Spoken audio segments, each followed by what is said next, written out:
If you had to describe me or explain me in like a paragraph or a few sentences, what would it be? Yeah, if I had to describe Jack, I'd say he's misunderstood. I think a lot of people don't know who the real Jack is.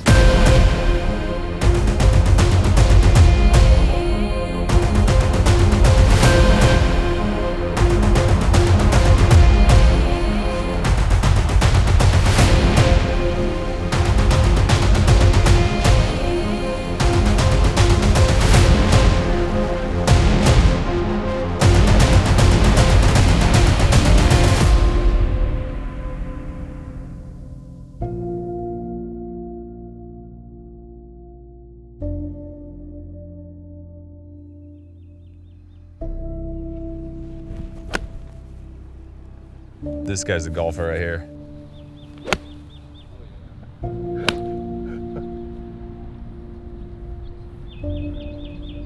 Going. Wow. I was probably a little too hyper and active as a kid to appreciate it. Now it's, yeah, definitely my favorite thing to do. I mean, it doesn't pay the bills, but it's the most fun thing to do, most fun hobby to do, for sure. Yeah. Yeah, I love it. 4 hours of peaceful golf, and I'm happy guy. Loved sports growing up. We had a trampoline in our backyard. He got on that and was doing flips really early on. When he was 2.5 years old, he stood in the driveway with a plastic bat and a golf ball, bounce it, and make contact probably 60-70% of the time. So his early hand-eye coordination was really exceptional.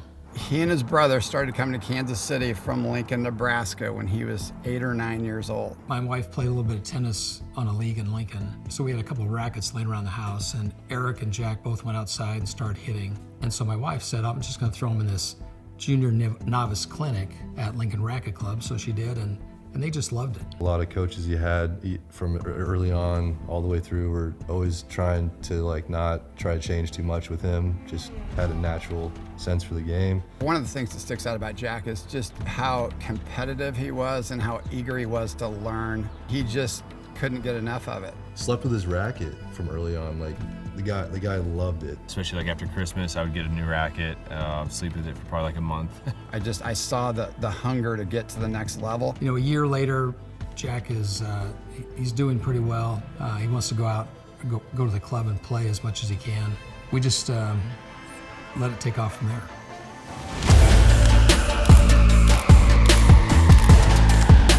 I was doing it every day. Went to school from 7 to 2. We went to the academy in the afternoon. I was there all day. Fell in love with tennis. Was obsessed with tennis. 2-day morning practice, afternoon practice. He had trainings in the afternoon. He was so dialed. Then he started winning went from Midwest champion to this dude's the best 10-year-old in the country type of place. I mean, coming out of the junior ranks, there was a lot of buzz with Jack. He had some incredible gifts. I think first and foremost is his athleticism, and then after that is forehand. He kind of has this legendary forehand. It has more RPMs than Rafa Nadal's forehand. I knew he was going to be really good when he was 15 or 16. I saw him play a match in Florida in the finals of a futures tournament. What it took to fight to the end to get that, I knew he was going to be really good.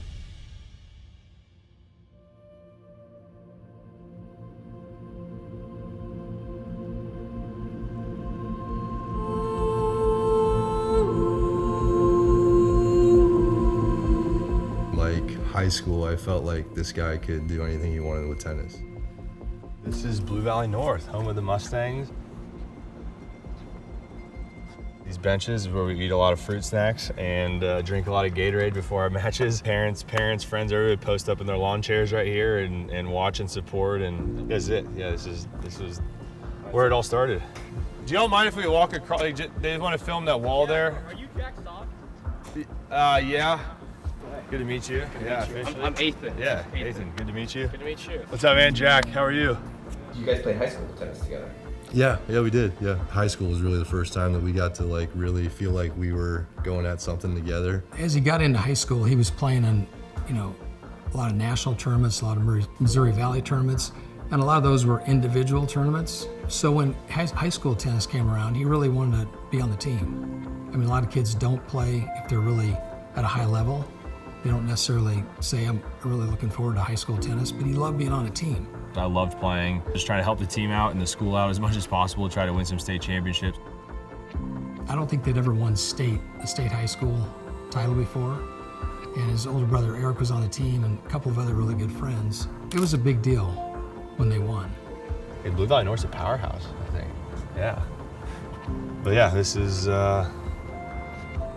Mustang tennis. Looked unfair. When you went to his matches in high school, it was like he's playing ping pong at the rec. Yeah. And that was every high school match. I think he won 4 state titles, didn't lose a single match ever in high school. He did have a very good high school career. He went 80-0 in high school. Jack told me that you almost beat him Oh yeah. in singles. It was his senior year, and it was, I was a sophomore, so it was kind of weird. Kind of felt bad, to be honest. But the competitive side of me came out. I wanted to win at the end of the day, and I was able to pull through in the very end. But he had me on the ropes for sure, yeah. He was extremely coachable. Like, he would always want 1 or 2 pieces of information. He was a less is more, but very particular. And then he would run with it. As much as anybody I ever coached, you would give a direction, and then he would do it. Of course, you're not going to be right in everything that you tell them. He was extremely good at then taking that and going off script. It was either at tennis practice or he was at school. We didn't see him a whole lot like outside of high school. Yeah, he was at tennis or Chipotle. Or he'd text like 5 guys at school and be like, what do you guys want? I'm coming in at 1 o'clock. Yeah. And he'd bring in his bags of Chipotle. Just a good guy, really cares. He keeps a pretty small circle, but those that he keeps in a circle, he really, really, really takes care of.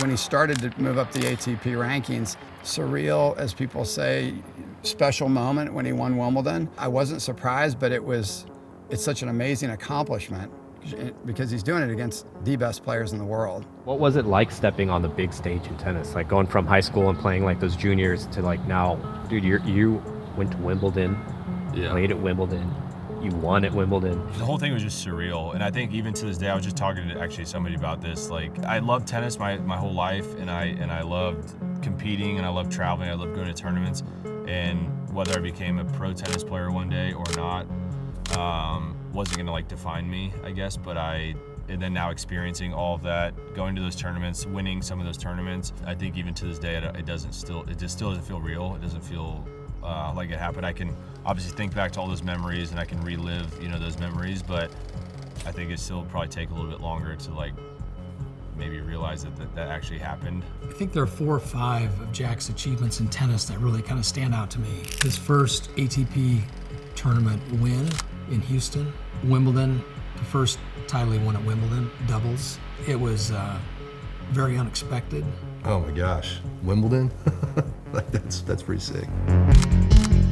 Kind of jaw just like hit the ground like, holy crap, I can't believe a kid that I know that I'm friends with, that I have his phone number in my phone. The Olympics down in Rio. For me, the Olympics was probably, it might be #1 like surreal moments for me. The whole team flies from Houston down to Rio. We get there, just everything hits. It's just, it doesn't even feel like real life. Opening ceremony, I think, was the most surreal moment I would say of my life. We're walking in, it was like the tennis squad for the USA was obviously in a group. Right behind us was the NBA team. So it's like Durant and West, like all these people are right behind us, and it's like, you walk out, it looks like a video game, like the people in the stands that are sitting in the stands of a video game, they look fake and animated. That's honestly what they looked like when you're walking out. You're seeing him on TV, and and he comes home with the gold medal, and it sits in his house, to this day. It's one of those things that when a kid comes from Nebraska at 8 years old, he goes to a regular high school in Kansas City. Stand on the podium and listen to the national anthem while they put the medals around you was, I think, my favorite moment probably of my life. Just hearing the national anthem and representing your country, just for me is yeah. And then me and Stevie Johnson were able to get bronze in men's doubles, and I'll look at videos or pictures on my phone, and it's still, I can't, it's hard to think about being there and like doing that. I don't know, it's a weird, surreal, out-of-body experience, to be honest.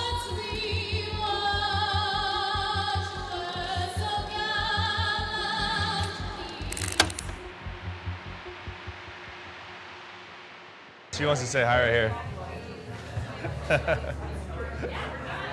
Say hello. Yeah. And this is my pretty much everyday lunch spot. So I love this spot. it's unbelievable. Yeah. Breakfast all the time. Yeah, it's literally probably one of my favorite places in Kansas City. Like my everyday lunch spot, so they want to do like day in the life, type of thing. So we're okay, perfect. McLean's best in Kansas City. Everyone go.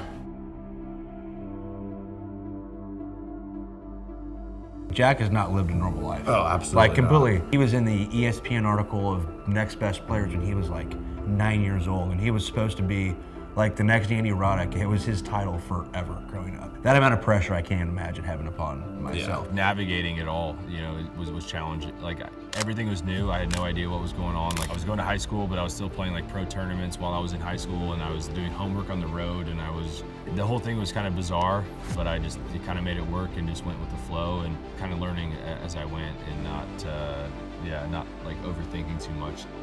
Mm-hmm. And then we're gonna finish the circle. And again, left arm is gonna pull and stretch. Nice. When you lean into that knee, you're gonna pull your left elbow back as if you're aiming somewhere, okay? Aim to the birds. Aim to the squirrels. Aim to the birds. Inhale. Your hips. Wow. Yummy. Just post 4 flights. I know. That's why I do the hips. You had some injuries Yeah. in those times. I had surgery on my pelvic floors and my ab. At those times, you're still young. You're still like there's still a lot of time ahead. So you don't really think about it. You just kind of recover, get through it. You're going to come back. I think when the injuries later on, like my thumb surgery, that's when you start questioning a lot of things. He had a foot injury at one point. He had a thumb surgery at one point, and that's probably not something people think about very much, but each one of those he came back from and came back at a really high level. While you're staying at home, they're getting better. I went from top 10, top 50 in the world to, unranked and dealing with an injury and having to kind of start all over. Tougher mentally to kind of recover and come back from that than anything. The physical side is what it is, but the mental side of it was actually tougher than anything. Can I ask you why you left tennis?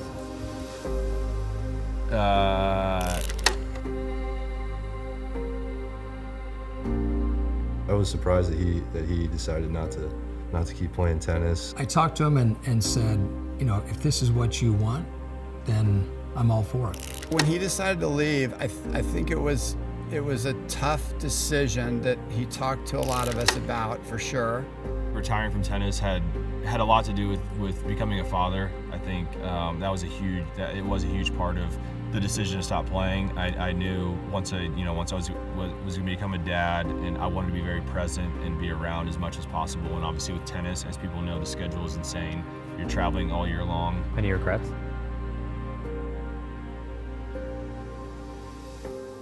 I think there's no doubt that he was unreal talented at tennis. It was an amazing career, and I hope he's very proud of it. We're very proud of him.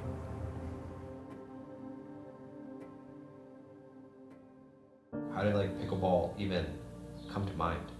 Well, during the last couple of years he played on the ATP Tour, whenever he had a chance to play pickleball, because there were a number of guys that liked to play pickleball, a number of the players. So if they had a chance after tennis practice, to go play a little pickleball, they would. So I think that kind of led him into thinking, hey, I might want to do this after I'm done with tennis. He just had called me one day and he was like, hey dude, just gonna let you know, I'm hanging it up in tennis and I'm gonna start playing pickleball. It was a shock at first, for sure, but I'm happy that he's happy. Yeah. I think the second you wake up one morning and you're like, I really don't want to go to the gym and go to practice for 4 hours, I think it's probably the day you're like, I probably don't need to be doing this anymore. I think for 20 years, every single day, I can't imagine. It's weird putting your entire life into something and all the hours and the time and everything, and then just being over. Some regrets for sure. I wish I would still played a little bit longer.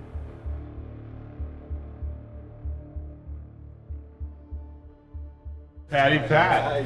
What's up, baby? I'm good. Oh, good to see you. Good to see you. So how's life been? Yeah, good. Yeah, dude. Pickle life and Pickle life and back in Casey. I know, right? Crazy Yeah, life. I know, right? Crazy times. It's been nice, been good to be around the fam and friends, everyone again. I was retired for about a month and then got into pickleball right away. So yeah, it was a quick change, but yeah, I love playing. From the world's most iconic tennis arenas to the glint of an Olympic gold medal, a new court beckons, a new challenge arises. Jack Sock has conquered tennis. Now, pickleball's next. Mastery, precision, passion, that's what champions are made of. And when it comes to pickleball, there's only one company they turn to. Jack Sock's legacy continues with the #1 brand in pickleball.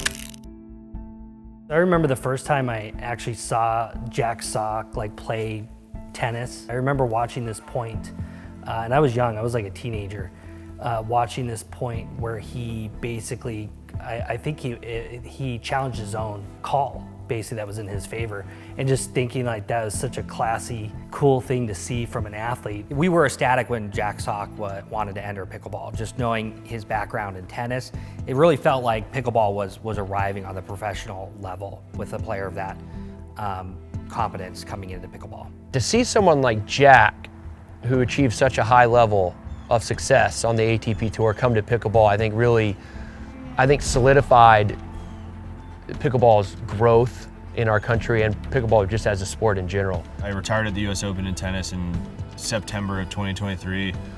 Started talking to my agent and a few companies and stuff about pickleball. Obviously Selkirk was one of them, along with a couple others, and I actually felt the best bond and the best relationship with the Selkirk family. Basically, signed on with them in the fall of 2023, and then started out my pickleball career in January of 24. Yeah, they've been incredible so far, supporting kind of my pickleball journey. When we choose athletes, we really look for three things. The first thing is just someone that can perform, someone that's an athlete and does well. The second thing is someone with an actual personality and is fun to watch. And the third thing is someone that has a lot of potential we think can grow and continue to get better year after year. And we saw all three of those. We knew he would represent our brand really well and what we want to be in the sport.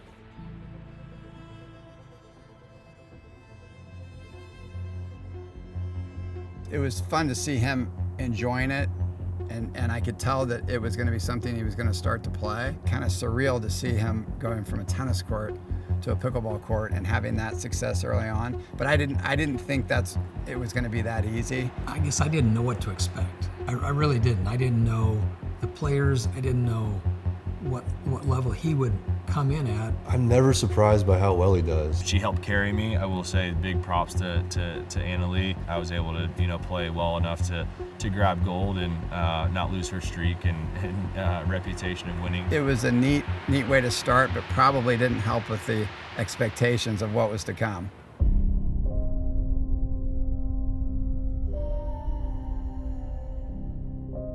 I think my first year in pickleball, 2024, I think there was definitely some hurdles I was, trying to overcome. There was, some personal things that were kind of in the background, and maybe wasn't able to put 100% into, pickleball. Last year for me was basically just like a wash. I couldn't mentally even be engaged in what I was doing with pickleball. My goal this year was to kind of prove myself for the first time, and people might have expected that last year, which is fine, but people also don't live what you're living, and it is what it is. So, did you think it was going to be easy for you? Did you think you were going to come in and be like? No, I think I'm more of a realist. No, I didn't have unrealistic expectations at all. But I think probably a year in, honestly, now I think I feel a lot more confident, kind of going forward in what I'm doing. I think most tennis players that come into pickleball are going to learn quickly. It's not as easy as they think. The pickleball players are good, real good. Pickleball players have some specific skills that you've got to hone. And some tennis players can and some can't. Him being able to have that year and maybe not do as well is going to help this year to do better, because it highlights what you need to work on, highlights the way you need to go about your business. It reminds me of the tennis days.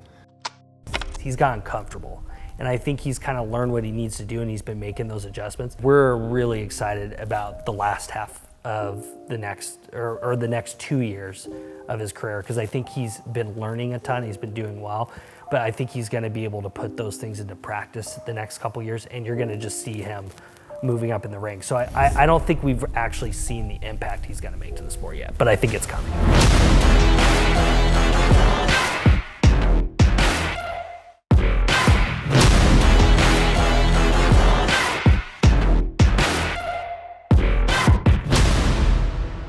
are you training right now? I wake up, I spend probably 3 or 4 hours here. We get in either drills or games, rec games, men's doubles, mixed doubles, whatever it is. Kind of just putting in a full day's work, which it honestly feels good. I was used to that in tennis. I had my schedule, I had my regimen and kind of routine. What did it feel like to put in that work and then win silver recently? Honestly, just stepping on the court now, I feel just way more confident when I play. Like I feel like I can go out there and back myself. I went and put in the work at home. I've worked on these shots. We've put in all these reps. We're feeding balls. We're doing all these things, and I really wanted that gold, and I put myself in a position. For the people out there that don't think that I maybe care about the winning or losing, I wanted to win more. I wanted to win gold more that day than It hurts more to lose that than like winning silver. I think the most important thing of getting that far is it showed that the work that he's put in is paying off. Does it kind of feel like a turning point? I would say probably so, in the sense that it just further commits him to working even harder. So this is just the beginning for you? Yeah, absolutely. Yeah, I'm coming for everyone. Yeah, I'm trying to win gold in singles every week. So where's next on the schedule for you? I go to Orlando what is today, Monday? I go to Orlando on Wednesday. We have MLP starts this weekend.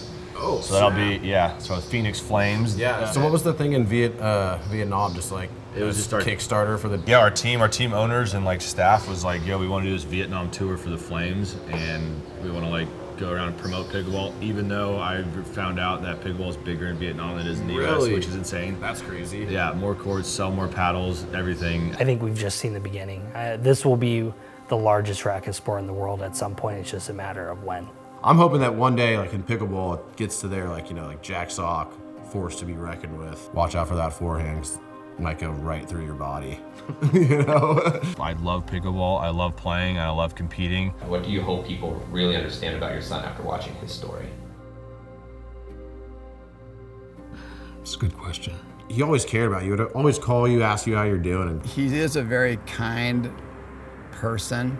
You don't get to see that probably with most athletes. You don't really know what's really going on. When I've talked to people over the years, they're always like, wow, you're not how I thought you would be. I've always tried to pride myself on being humble, being grounded, never forgetting my roots. I'm a big personality if I'm sitting in the house. I'm a big personality if I'm doing anything. And I think people related that to being cocky or arrogant. And I think that's honestly the opposite of how I am, is where Roddy's coming from when he says misunderstood. I try to be the best person I can more than an athlete. Every time I see him, he gives me a big hug. Every time he sees my kids, he gives them a big hug. So he's such a good dude. Yeah, great dude. He's literally just a big kid. Yes. Jack to his core is just a big kid. He's got the biggest heart in the world. Somebody who's super loyal, somebody who's always there for me. It doesn't matter if it's 3 a.m. Probably do anything for anyone that he cared about. Jack has a big heart. And the people around him are important. What do you hope people take away from your story? I think I've been misunderstood for a long time, and I'm just a normal dude, a normal guy at the end of the day, and I love my people and I love my friends in my inner circle, and I keep them close. What would you want him to hear from you? That we've always had his back. We'll support him and be there for him, whatever he's going through. This chapter or the next? Right.